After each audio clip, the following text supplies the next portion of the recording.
Anderson, you have been there all this time today watching. Tell us about your observations.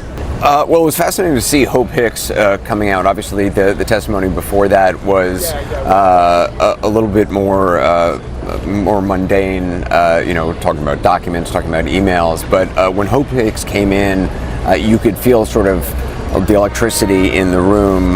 Certainly, people were perking up. She seemed very nervous when she first came on the stand. She seemed very hesitant. She did not look directly at Donald Trump as she walked by him. It wasn't clear to me whether he looked at her. I don't think he did, but I couldn't see from my vantage point. But she did not look at him. She went right to the stand. She was a little bit away from the microphone, and part of that may have been nervousness, but also once she actually got closer to the microphone and she could actually hear herself, she commented to the jury that now it was easier for her, and she certainly seemed more confident after that. She's certainly been, came off, I think, as very, respectful, credible, certainly reticent. She's there under a subpoena, which was made clear when she first sat down. She clearly is not giving elaborate answers. She's giving the very basic answers, and she did seem to kind of downplay a little bit or search for how to describe to Ellie's point earlier, how to describe the impact, the bombshell impact that the Access Hollywood tape had on the campaign. She kept turning to the word, she was concerned or very concerned, but sort of intimating that that was just one word she was kind of landing on, but that there was a huge concern, certainly that she had, and maybe even more than. Yeah, because as she mentioned, Anderson, it had kicked a big storm, right? A big storm out of the news. She said for 36 hours it was just Trump.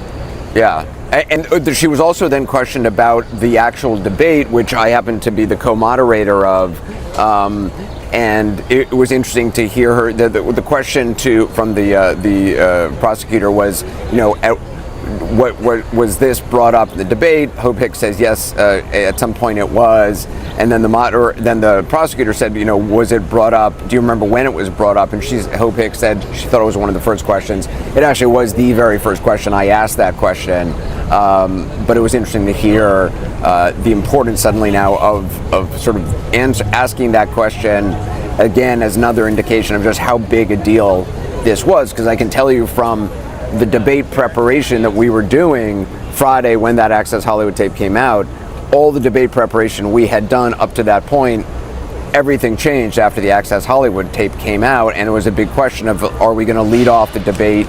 I mean, there was really no question. We knew Friday, as soon as that tape came out, that would be the lead question in the debate. Yeah, it is a rare story like that has this seismic feel about it. It did at the time. I remember going on air myself and before we actually had the tape and we just had the transcript of what was said, it was pretty stunning. And so I think it really speaks, Anderson, even though she's talking about being concerned and sort of landing on that word, there's really no escaping just how big of a moment this was for Trump. No doubt about it, and clearly, as soon as she received the question from from the reporter about the existence of this tape, from then on, I mean, that dominated the campaign for days after, and probably even longer. But certainly for that Friday, that Saturday, Sunday was the debate. They were reeling and trying to figure out exactly what this meant and what the impact of it would be.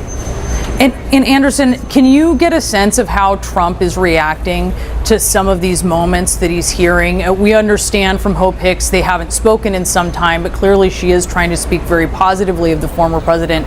What is his reaction? It's very hard to see from certainly the vantage point that we're at. I mean, you can see on a monitor, but it's somewhat far. Some people actually have binoculars in the audience who are watching. Some of the court stenographer, the court artists, and also even some of the reporters covering it. I couldn't see his face while Hope Hicks was testifying. I could see him whispering to Todd Blanche or to Emile Beauvais. There's a lot of communication between all three of them there on the stand. There was a recess at one point in which the former president stood up kind of surveyed the crowd to see who was there. But he doesn't give much reaction in the actual courtroom, or at least not that I could see today. What was her demeanor like? Because we see the transcript essentially in the descriptions of what she's saying, but I understand that she's sort of had she's been laughing at some moments. What did you see? Yeah, I mean, she came in very sort of hesitantly, it appeared. She came in with an attorney. The attorney sat in the galley as she went up to the stand by herself. She definitely seemed very nervous, and she even said she was very nervous. She spoke to the jury, saying that she was very nervous.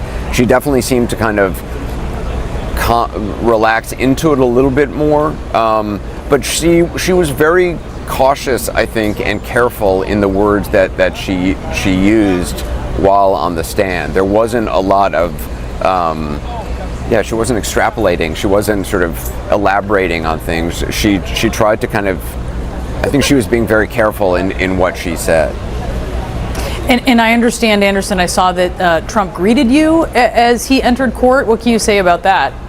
Honestly, I did not see that. Somebody told me that. I turned away. I did not know that he'd come in the room. I saw him looking at me once during the break, but I did not communicate with him directly. I didn't think it was appropriate. Very interesting moment, nonetheless. Anderson, thank you so much for your observations as you've been the eyes and ears there in court, where, of course, we do not have cameras. Anderson Cooper, thank you.